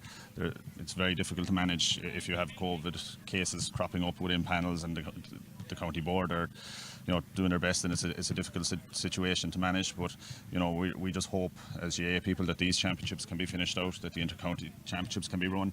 They've given people a little bit of solace and a little bit of entertainment in what's been a overwhelmingly difficult year. So we hope that those games can go ahead. We hope that the tests that have been done come back negative and things can carry on. But as Conor said, it's important to kind of go through the right process as well. Sure is indeed. And of course, the big story of the week, I suppose, was the government announcement on Friday with having crowds back, and great to see people here today and over the weekend. Yeah, absolutely. Look, I think people at home are dying looking for it. All right, look, the likes of ourselves doing the streaming, and that is one thing, but look, I think people like to be here in the flesh and get involved in the atmosphere and the environment of the thing. So look, it's great like that. But I suppose when we talk about the championships overall, I suppose the thing that COVID has done for us in terms of forcing us into situations where we would never have went before, there's an awful lot of lessons to be learned from this, and hopefully that we can learn it, when we hopefully have a COVID-free environment next season. Yeah, and I suppose you mentioned about the championships earlier on. The 2 teams coming out of the qualifiers, it was supposed to be 3, with 9 teams coming out of each championship, but now it's only 6, and it really has turned it into a real tight affair across all championships. Yeah, I really like the system. I think the vast majority of games have nearly every game really, when you bring relegation into it, has something riding on it. So there's kind of none of this kind of damn squib kind of dead rubber games that you might have in certain championships, and it gives players a couple of opportunities. If you get 3 games and you're not good enough to take them, then you can't have any complaints. You're not being caught. And then you have the knockout element that we have here today, and it's pure old school championship, and it's a great system. I would like to see it continue next year as much as possible. It's just about where do we fit it into the calendar, and I think that has to come from Croke Park. This is kind of pulled the curtain back for a lot of people now to see, all these guys deserve to be playing regularly, and deserve the opportunity to play, games in summer weather, in good weather or autumn weather, whatever it might be, and get that fixture certainty and an increase in the competitive games they play. Okay, let's turn our attentions back to the field now, Conor, and it's Mallow leading 2-7 to 1-8. Donald Kelleher there on the line for Bandon. What's in the mind? What are you saying to the players? I'd say he won't be saying do a whole pile different. I'd say try and get that ball into the forwards there a bit livelier, and there's plenty of scoring power up there, so it's going to be nip and tuck, just scanning around the pitch there now, and I don't see any changes at the minute in terms of personnel or that, but I certainly would think that we'll see some before the water break anyway, because as I said earlier, this heat is just unreal. Sure is indeed. As the sun starts to die down a small to what compared to the heat it was over 40 minutes ago. Robert Whelan starting to watch to get this game back underway, and Mallow looking to try and open up proceedings with a ball in from Ryan Harkin into the full forward line. Recycle outside to Ciaran O'Riordan, and O'Riordan within 10 seconds of the resumption of the second half has got the point for Mallow. Yeah, look, Cian is enjoying himself. I've been following him a little bit on Twitter, and he said he was very excited for Championship Sunday. So he's producing the goods again for Mallow. He's a club legend for Mallow, to be fair. Mallow now looking to try and take the game by the scruff of the neck. Here's Kieran O'Sullivan popping the ball outside, but over-carried just, I would think, Conor. He's going to be a free out for Mallow. Yeah, but look, he certainly over-carried, but I saw Kieran against Aerogan, and he was absolutely brilliant, but the finish wasn't there, and I get the sense today he's under the instruction, don't shoot, lay it off to someone. Ball just remaining in play. I should add that there is a free advantage for Bandon, and there is a change for Bandon there as well. We'll gather that in a moment. James Welch, it is who is into play. Here's Cian O'Mahony, dangerous ball into the centre of the park. I was just going to add that the two midfielders, Darragh Moynihan is wearing number 9 now, and Owen Stanton is wearing number 8. So we'll keep a close eye on that. Here's Ryan Harkin, 50 yards out from goal. Mallow now looking to try and extend it out to a 4-point game, and Harkin still in possession.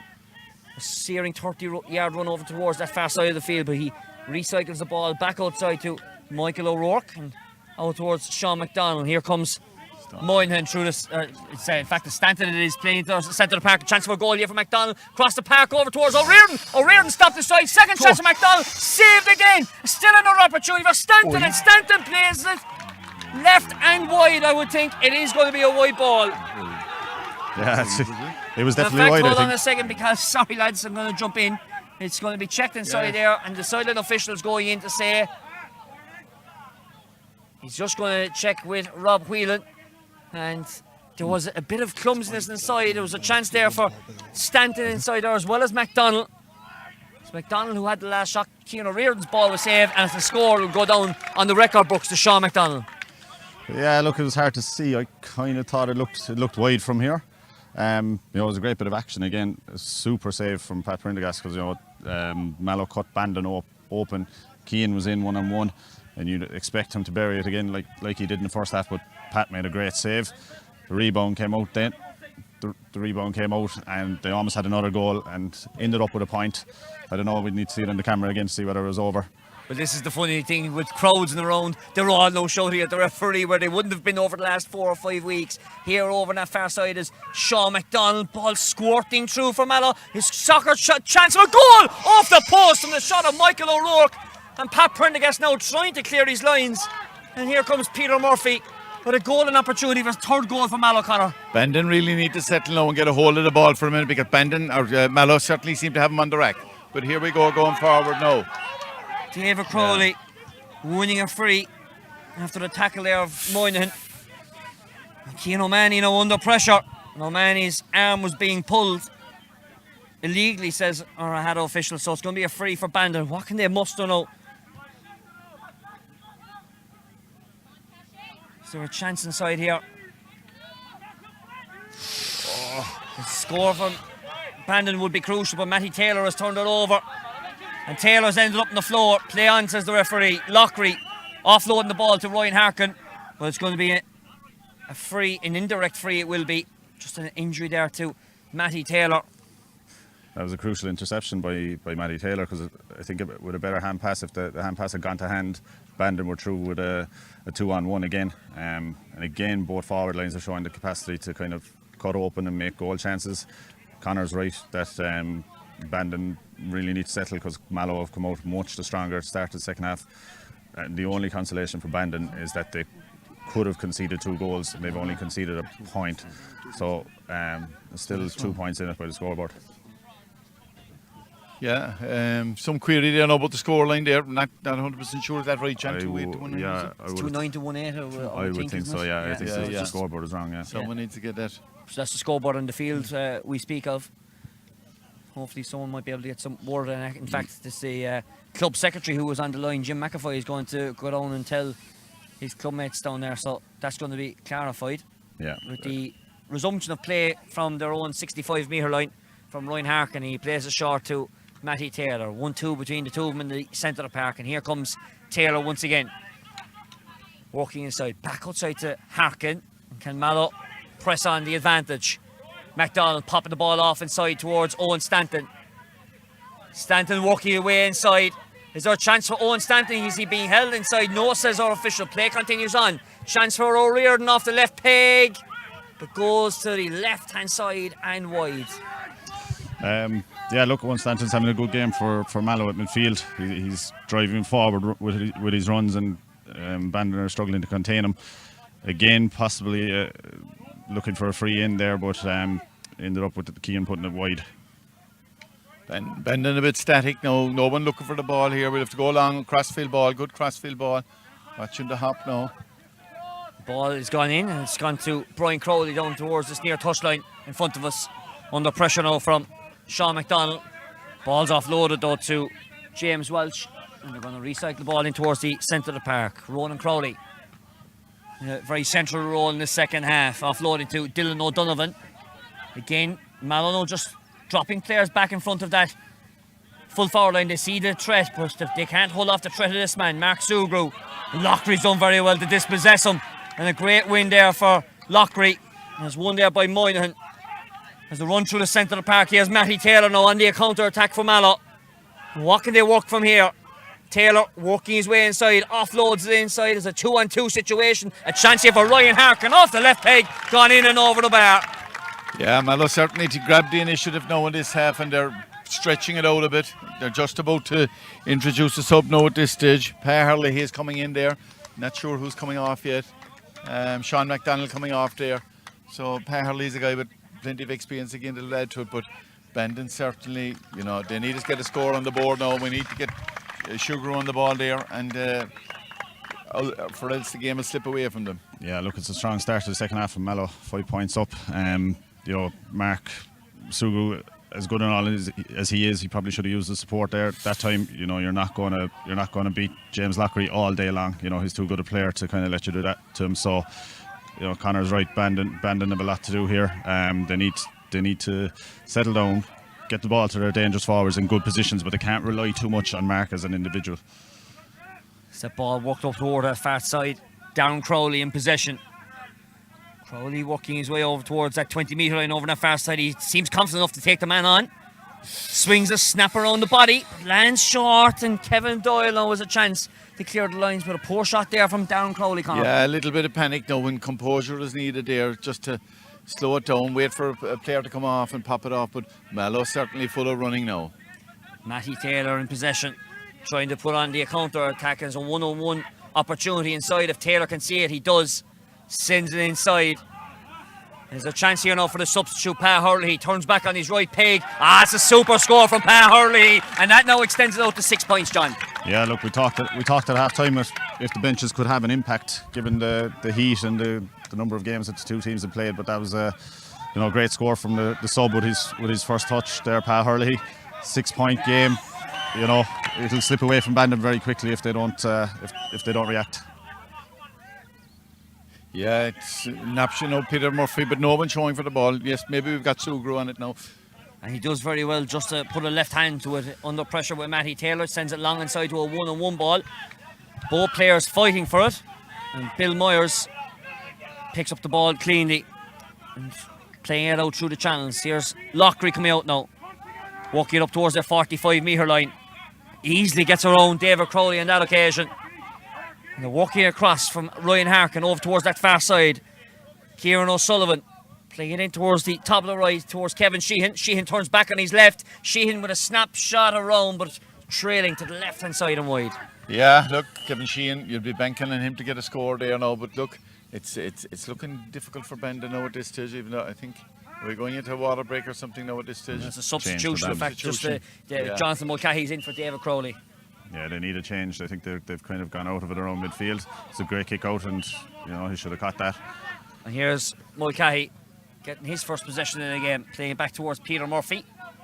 Murphy now under pressure, trying to find the man outside, plays it back towards James O'Donovan, and that relieves the pressure outside as Jonathan Mulcahy ghosted over towards that far side of the field. Bandon really need a score, haven't scored since the end of that first half through Mark Sugru, and Mulcahy's ball that was a 50-50 ball, poorly turned over, and Matty Taylor, the orchestrator back there and defensively, winning the ball. Matty's been pivotal there on a few turnovers and that, and setting up counter-attacks and that, so it's really that ball really very important. Can Kevin Sheehan get this ball? Sent into the corner towards Sheehan by Kieran O'Riordan. What can they work from here? Goes all the way across the face of his goals. There's a chance here for Moynihan inside, but it's going to be a free out. It was a push in the back, John. Yeah, no, correct decision. Dangerous ball across. James O'Donovan did well in the end to kind of get there before the oncoming Owen Stanton, I think so. Look, another change from Mallow. They obviously feel they have the quality in reserve to make an impact here. Matty Taylor's after coming onto an awful lot of ball there now to start of the second half. He's becoming very influential, so he's grappling with Mark Sugru off the ball here, so that's a kind of a game deciding battle there. That has been Bandon's fortunes in this second half as that ball goes out over the sideline. The substitution there is number 18, Owen Kelleher, is on for. Yeah, he's come on. He's come on instead of Kevin Sheehan. Is that possession from Bandon now? And trying to work their way out through Ronan Crowley. Dylan O'Donovan now in possession.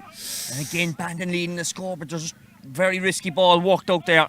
Brian Collins offloading outside to Darren Crowley.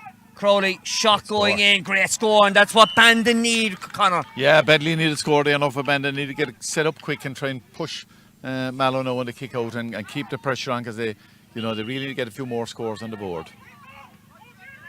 Yeah, second point for Darren. A good score, better option taken that time. The last shot he took probably wasn't the right option. I think Bandon are making another change here now. So Dylan O'Donovan looks like he's going off, and Philip Crowley has come on. So substitutions galore in the second half. As the play resumes from the kick out of Kevin Doyle down towards the near touchline. Great mark claimed inside there by Michael O'Rourke inside his own 65-metre line. Plays it long towards Pa Hurley, already getting himself on the score sheet. Where's he going to walk this ball? Walks it outside towards Ryan Harkin. Harkin offloading to Matty Taylor, the ever exuberant Taylor. Playing it outside towards Michael O'Rourke once again. And Mallow now just looking to try and punch holes in this Bandon defence. Harkin playing a dangerous ball inside. Inside there is Kieran O'Riordan. Turns his man in the sixpence, and O'Riordan sending the ball in and over the bar. And O'Riordan now is really showing his lights in the second half. Yeah, look, Cian, as I said earlier, he's really enjoying himself. Cian and myself made our debuts for Cork the same night, and he kicked 4 points. He was man of the match. He kicked 4 points off Seamus Moynihan, so kind of shows the quality he has, and has been doing it for Mallow for so long. Philip Crowley fouled in the centre of the field there. There's a chance now for Bandon possibly to try and get themselves on the score sheet. But it's a big scoreline now they're going to have to try and get themselves back from. 6 points is the deficit. With a poor ball there. And Sugru just throwing the boot in, trying to dispossess Taylor. But fouls Taylor on this occasion. It's going to be a free out. Yeah, Mark Sugru hasn't been in the game now in the second half, and you just wonder at this stage, would you put him on the edge of the square and maybe play a bit of long ball in, because certainly it's not happening for him out there in centre forward. Yeah, it's possible that they could start looking at a change there. Matty Taylor is kind of after getting the better of it in the second half, and they do need Mark to get the scores for Bandon, but they need to get better all over the pitch, and it's not down to one guy either. Peter Murphy now looking to try and bring Bandon back into the game, and they need scores fairly quick now before this water break. We're coming into that territory between the 15th and 20th minute of a half. Here's Darren Crowley. Crowley working his way inside towards the 21 metre line. There's a chance here, a goal, but it's gone into the side netting, gone left and wide. Chance for Bandon, Conor. Yeah, great run, but just ran out of space, I suppose. But it's look, all the small little things seem to have gone wrong for Bandon. Little slight mistakes, dispossessions, and I suppose, look, when you're playing 6 points behind, that's what happens. Like, people try maybe the complicated thing when the simple thing is on. But they need scores now, they need to get them fairly soon. So the kick out now from Kevin Doyle, and again Doyle goes long with this one. Harkin is underneath it, but it's punched down by Peter Murphy, and Bandon now winning the breaking ball. Is this now maybe a purple patch that they can pick up? Ronan Crowley working his way inside the 45 metre line. Advantage being played to Crowley. And no advantage, and it's the second foul he's going to give up for, quickly taken inside the goal chance for Cian O'Mahony. Great save inside by O'Mahony, but finished to the net by Philip Crowley, and Bandon all of nowhere, they're right back in it. Yeah, and look, I suppose good advantage played by the referee, but Mallow will be a bit sick with that. They stopped up when the free was given, and now that really opens it up again, like goal in it, one kick of a ball. And certainly, young Crowley there, Ronan, at 15 has been causing a lot of problems there in the last few minutes. If he gets on the ball, he's got a lot of pace, and he's testing Mallow at every stage. Mallow will be disappointed now. Oh, look, and just in time for the water break. That's a huge goal, because Mallow looked to be in complete control before that went in. Bit of quick thinking by Ronan, free into a man in a good position. I thought he could have taken it further. He probably shot a bit early, but squeezed under, and Philip Crowley was there to finish it off. That brings Bandon right back into it, and it's game on again. Yeah, sure is game on, but that first 10 minutes you mentioned, John, they were all over. Scores from Cian O'Riordan, Sean McDonald, Ryan Harkin, and a great score from Pat Hurley, literally on 30 seconds on the field. Absolutely, yeah. So like the whole Mallow forward line are all contributing. I think at the start of the second half, Bandon were just looking to see Mark Sugru can do this on his own. But to be fair, look, Darren and Ronan have both chipped in with points there, and that goal there from Philip Crowley as well, an impact off the bench again. So they're going to need that, and it's nicely balanced now again. And you did mention it, that the benches are going to be the crucial part here, as this heat now, it's going to take a toll on players in this final quarter. Yeah, and before the goal there, we were saying, look, Mallow will see this out now. It's quite comfortable. They were doing all the running.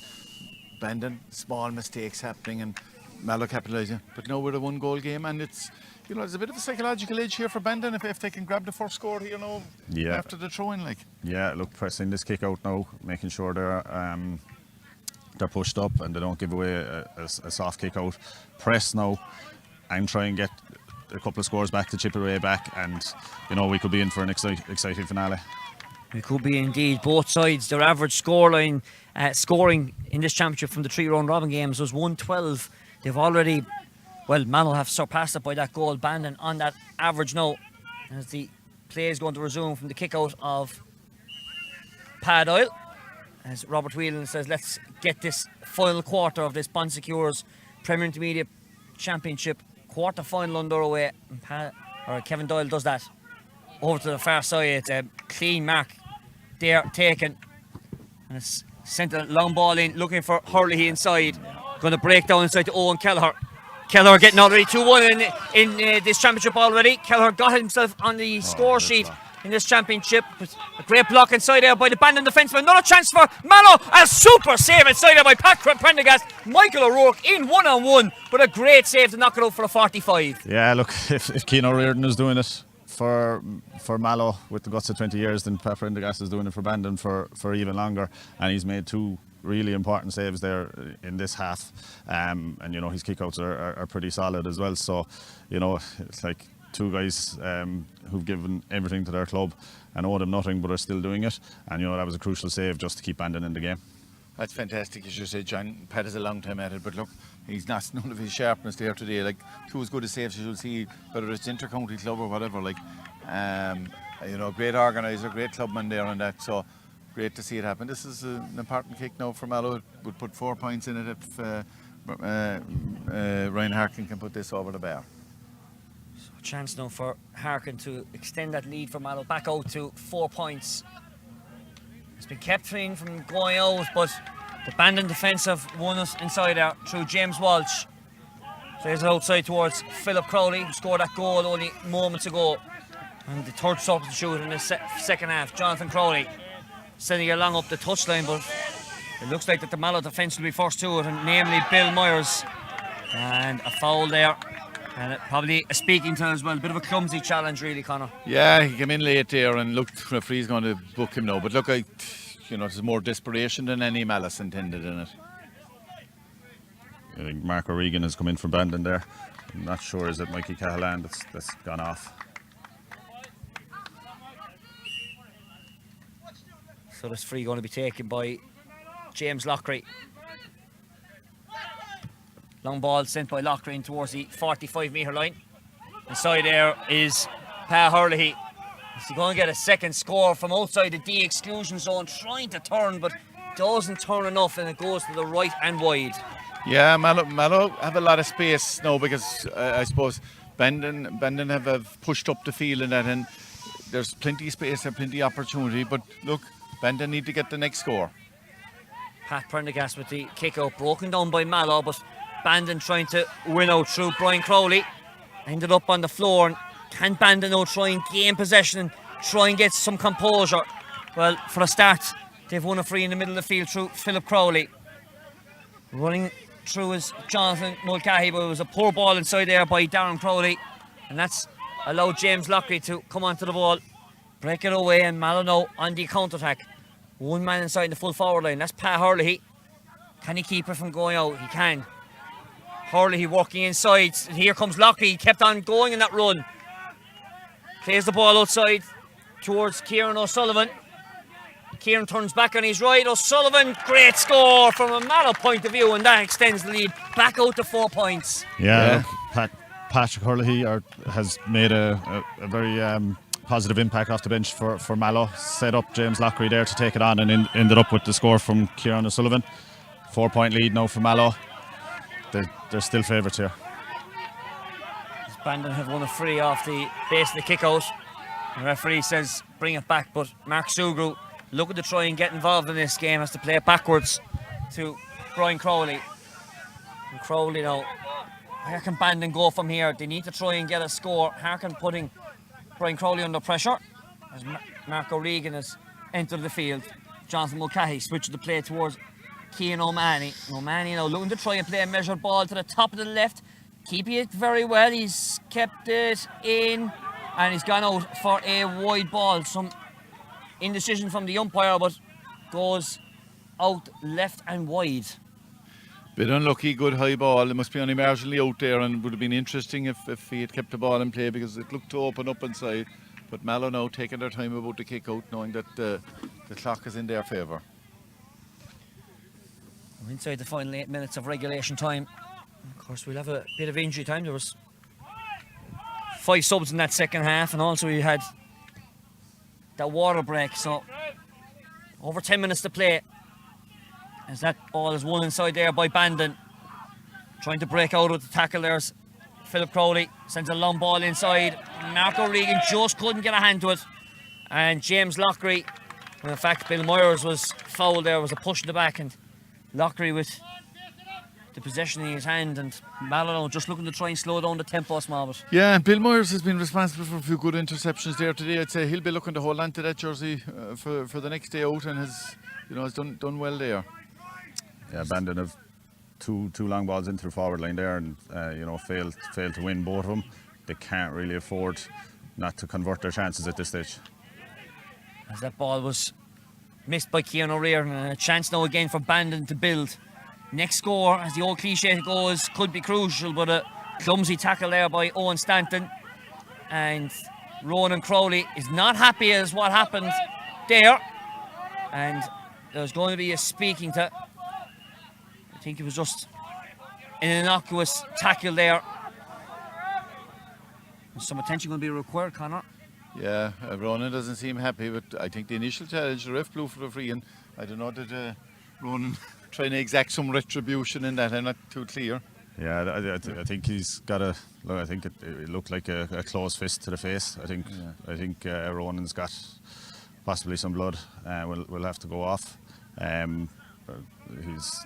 He's kind of he's looking to continue on anyway, but it looked a foul. Straight in front of the referee, and he's looking for it. And I will say this now, Rob Whelan must take control of this game. Ronan Crowley was trying to run in there before the Mallow player tripped himself up, really. But anyway, here's the free from Sugru from 45 yards out on towards the onrushing wing back over that far side, Rob O'Driscoll. Driscoll with a shot, but great save inside there by Kevin Doyle. And Bandon now, and they're going to try and pick up the pieces, but a poor pass outside. But two men throwing themselves onto the ball there, and Mallow are going to try and clear away with it. Here's Ryan Harkin, and he's got two men inside. One of those is Matty Taylor, offloads to Jack Dillon, who's also into the fray. Dillon offloads to Matty Taylor. Taylor plays it back inside to Harkin, and Dillon kept on the run inside. Is there a chance for a goal for Dillon? But takes the score. Gone in and over the bar, and Jack Dillon has extended that lead now, Conor, out to 5 points. Yeah, look, I suppose again, turnover from the back. Mallow had plenty of bodies going forward there.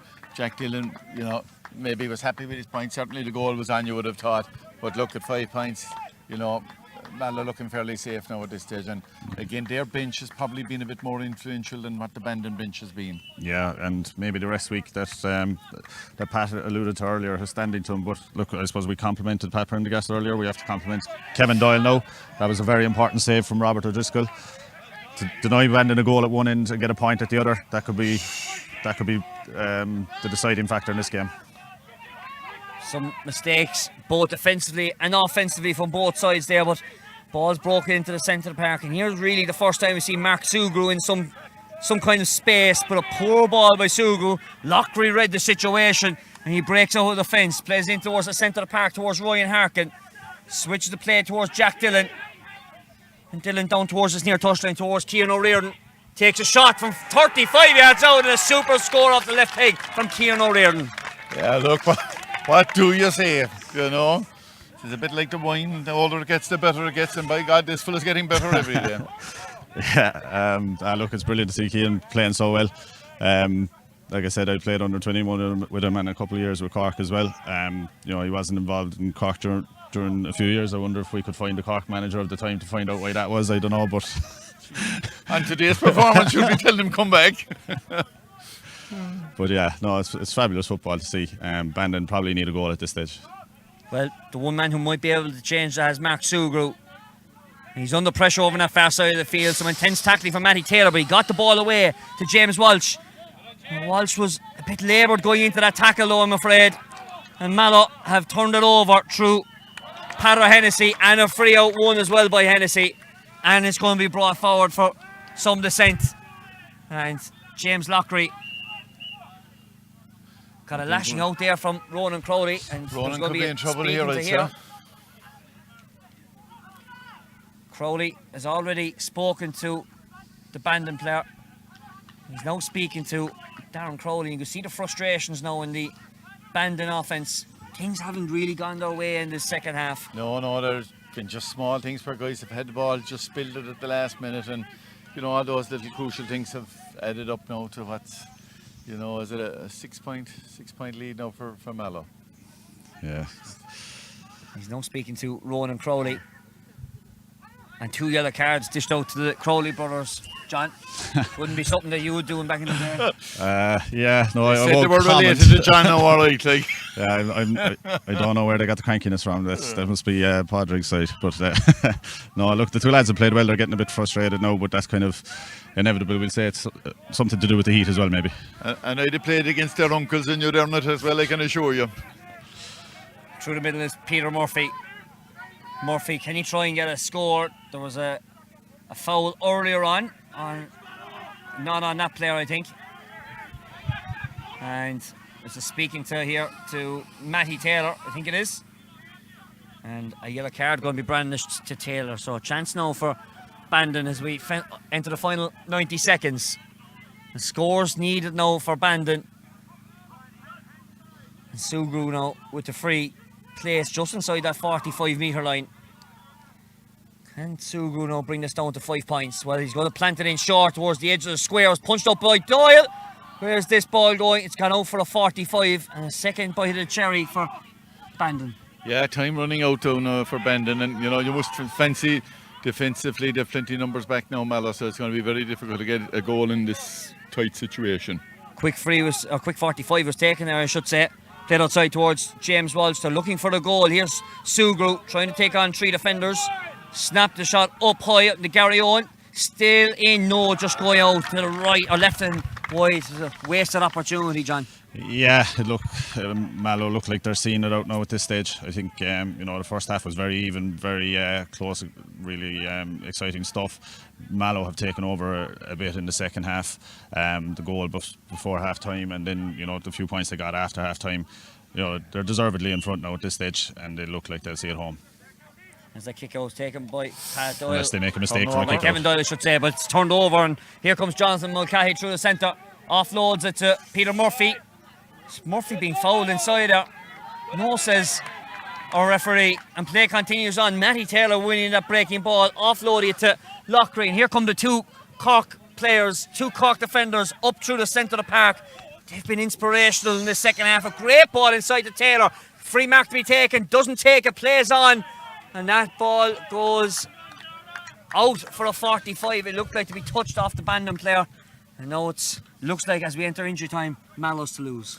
Yeah, absolutely. And I think, look, over the hour, you can't have any complaints. I think they've been that bit superior. And I suppose the reality is, was it not for the goal that Bandon got, the second goal, the game would be gone by now. And look, that's not through any lack of effort on Bandon's part, but I just think Mallow had a bit too much power from today.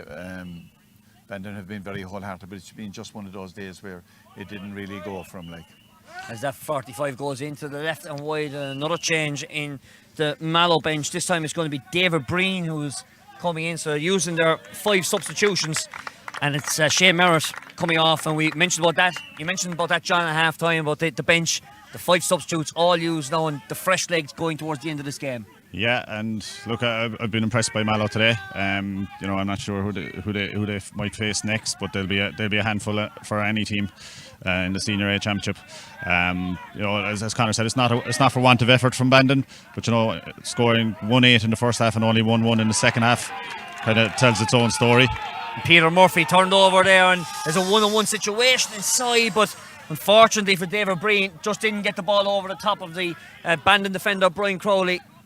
Can Bandon now muster a score? Nearly 2 minutes gone in this injury time. Being walked inside over there by Darren Crowley. He's in on goal, Crowley. It goes in and over the bar though. I guess it's going to be a point for Bandon. Yeah, and Bandon making a lot of progress down that left wing there at different stages with the Crowleys and that, but unfortunately they haven't got enough, on the scoreboard from it. 2:15 to 2:10. This is a big win for Mallow when the final whistle will go. And they'll be looking forward to a semi-final in the next fortnight against Fermoy, of course. Fermoy beating Bandon with a late goal in the third round of Group 2 in the round robin series. It's going to be a big win for Mallow, of course. Both sides playing in the hurling championship in the same group, putting out a 123 apiece cracker. But it's going to be Mallow who are going to be claiming the spoils. Matty Taylor winning and intercepting that ball, playing it outside towards Pat Hurley. Hurling out with time onto the onrushing Lockery, who offloads outside to Breen. David Breen pops the ball over the top. Jack Dillon already has himself on the score sheet, and he's going to double his tally, getting the second score on the sheet. Yeah, Mallow have the legs now as well, I suppose. And look, that's kind of as much psychological as anything. When you're up 6 or 7 points, it's easy to find that extra bit. Whereas if you're down the same margin, it's tough going. And it's going to be a big win here for Mallow. Bandon now looking to try and get some possible consolation scores. Brian Crowley hand passing the ball over towards that far side of the field. Cian O'Mahony now being marshalled over there by Padder Hennessy. O'Mahony being fouled, and the free going to be awarded to Bandon. Looking to try and take the quick one as Darren Crowley sends it over towards this near touchline. Bandon trying to walk the score through Ronan Crowley, and Ronan just, unfortunately, it's been one of those days for Bandon. And something happened off the ball there. I wonder, is Ronan Crowley being spoken to? Just trying to say, lads, let's finish out this game 15-15. Well, look, I'm going to stick up for my cousin here. There's a lot of Mallow people looking for Ronan to be sent off, but it was Owen Stanton went in to taunt him after they dispossessed him there. So, you know, look, I'm obviously biased, but I'm going to stick up for my cousin on that one. I wasn't too clear on it now, so I'll hold my wrist in it. As this kick out from Kevin Doyle, as we close out this Premier Intermediate Football Championship quarter final. Éire Óg with a massive win earlier on this afternoon. They'll face O'Donovan Rossa. And barring some late scores from Bandon, which don't look like to be coming, although that shot from Cian O'Riordan going really far wide to the left hand side. How much more time will Rob Whelan add on? Only the inevitable is waiting as that ball is sent out over towards that far side of the field. A push the back on James Welch. He takes it quickly inside towards Crowley. And here come Bandon once again. Chance here enough for Cian O'Mahony, trying to take on the defender. And Rob Whelan now is stopping the watch because there's something going to have to be spoken to. Someone is going to be requiring and noting. Looks like Padder Hennessy. Or is it Pat Hurley? It is actually getting the black card. Black card, yeah. Pulling the man straight down, Connor. Yeah, look, I don't think the ref had any option there. But again, you know, difficult for Bandon to get anything out of this. It's a low skinning shot going in there to the Mallow square, but they have dealt with it, and that has been their performance in this second half. They have been outstanding, and there goes the full-time whistle from Rob Whelan. And it's a big 6-point victory for Mallow as they drive on to the semi-finals where they'll face Fermoy. Yeah, and look, I don't think anyone can have any complaints. And look, that's going to be a good North Cork derby. Won't be much in that, you know. It's when you have those derby situations, form goes out the window and that sort of thing. But look, Mallow have been very impressive. I think they'll be probably a bit disappointed that they didn't have the game put away sooner than later. You know, it took them a bit of time. As I said, conceded that goal, the abandoned second goal. If they hadn't got that, they'd have probably killed it. But like, you know, if you're looking for a fault, that might be a fault. But other than that, you know, some great performances there from Mallow. Lockery, Matty Taylor, Keane inside in the corner, Staunton in the middle of the field. Yeah, very much on top. But that goal right in the stroke of half time in the 31st minute from I think it's Darragh Moynihan. It's going down to the two number 8 8 and 9 have changed. Moynihan getting that goal before half time, John, really put them in front. I suppose that gave them the initiative then to drive on in the second half.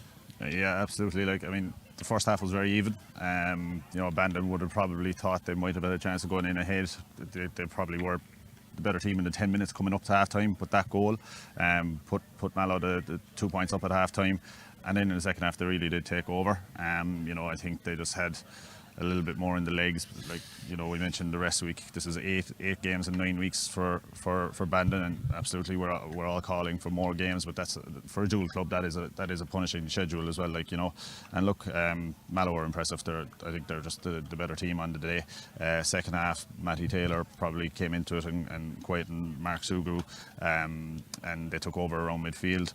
And Cian O'Riordan and the substitutes did damage up front. Yeah, I think the Matty Taylor thing was significant alone. Did he pick up a lot of breaking ball and that time? But he put the shackles on Mark Sugrue, and that was, you know, that was where it kept Mallow or kept Bandon open in the first half. He looked to do great damage, but in the second half, very quiet second half, Matt, he really got to grips with him. He did, and he literally got to grips with it, you know, kind of watching it off the ball. You know, he was being physical. He was, you know, there was a little bit of pulling and hauling, but that's what you're going to get. You know, Mark was outstanding in the first half. Maybe Bandon weren't quite at the races in the second half to give him the opportunity to show what he can do. But yeah, credit to Matty Taylor for kind of quietening Mark so good in the second. And in fairness as well, you must give credit to James Lockery. Lockery was outstanding from full-back, making searing runs up through the middle. Absolutely. But look, you know, I'd have to give credit to Bandon, despite the margin of the scores and that sort of, they never at any stage threw in the towel. Like it was, you know, they kept coming at him, turning over ball, simple mistakes. But look, the honesty of effort was there, and any day you have that in any club, you know, you need to be proud of the guys that are out there giving it all. Looking forward now to the two semi-finals with Donovan Rossa against Éire Óg. That was a big win, as you mentioned earlier on, for Éire Óg, Conor. Yeah, I suppose I saw Donovan Rossa beat Michaels last week. They got 3 fast goals, and Michaels are conceding today. Like, maybe Michaels are feeling the impact after 3 or 4 years really on the go. They shouldn't be beaten by that much today by Éire Óg. Are they slipping a bit this year? Possibly. You know, the fact that Skib came back at him, and Skib got a last minute point to win that. If you're looking in form there, you'd be thinking still that Éire Óg would have it over Skib. Mallow for me, as I said, local derby, but Mallow certainly probably the form team. If you ask me at this stage, looking at it, I'd see a Mallow and who did I say? Who else was it? Éire Óg. Éire Óg, Mallow Éire Óg final, and that would be some final. It'll be a great final. I wouldn't be so quick to rule Skib out, or Fermoy for that matter. But look, just if we take Mallow and today's performance, you know, they'll be hard to beat for Fermoy. Skib versus Éire Óg. You know, Skib are, you know, a proud club with an All-Ireland title. They're down Senior A. You know, it was a disappointment for them to be relegated. They'll be gunning for it. I think they've done quite well in their game so far, and we're doing well in the league. Skib and Éire Óg should be a very entertaining game. Éire Óg, we know, have the kind of forward firepower to do a lot of damage. You know, Daniel Goulding, Kieran Sheehan, Colm O'Callaghan, Jack Hurley. You know, they have real quality up front. So, you know, that'll be an interesting watch. Should be an intriguing watch indeed. And of course tonight, live on the Irish Examiner, we've got the big Premier Senior Football Championship clash where Duhallow take on Valley Rovers in Park Urin at 7 o'clock, and we'll be on air from 6:45. Big game for both sides, but I suppose, Conor, from a Duhallow perspective, I think it's around 90% of the panel that they have actually turned out in some stage or another yesterday. Yeah, and that must be, you know, that must be a worry for them, you know, because, you know, you can see the heat here this evening to try and keep that going. Chances are they probably picked up a niggle or two. No, notwithstanding that, you know, Valleys have had a couple of good results so far. Like I think they beat Bishopstown obviously in the last round, and they'd beaten the previous round. I'm trying to think. They beat Douglas. You know, so good wins. So like if there's a bit of a chink there, you know, don't write the Valleys off. You know, yeah, you'd be inclined to plump for Duhallow, but.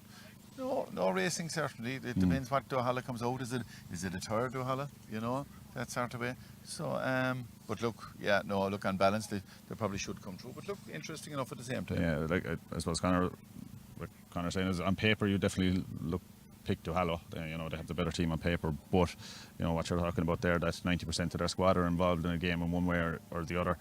That's likely to have an impact, and you know those players will have been very busy. Some of them playing it week on week as well. So, you know, Valley Rovers, you know, another proud club, a good dual club as well, and you know they'll be they have the club unity against the division. Duhallow, to be fair to them, are probably the most organised out of all the divisions, and that's why they get the results that they do. But if there is an opportunity ever for Valleys to take Duhallow out, you know, it's probably this weekend. Well, it's going to be a big game tonight. That's coming your way live at 7 o'clock. But for here in Blarney, my thanks to John Hayes and to Conor Coon. And it's a famous victory for Mallow this afternoon, beating Bandon on a scoreline of 216 to 210. Darragh Moynihan and Kieran O'Riordan with the 2 goals in the opening half for Mallow, which sends them through to face off against Fermoy in a semi-final in a few weeks' time. From all of us here in Blarney, thanks to John and Kieran as well on technical duties. Join the lads in around 6:45 live from Park Urin for that big semi-final. But from all of us here in Blarney, it's a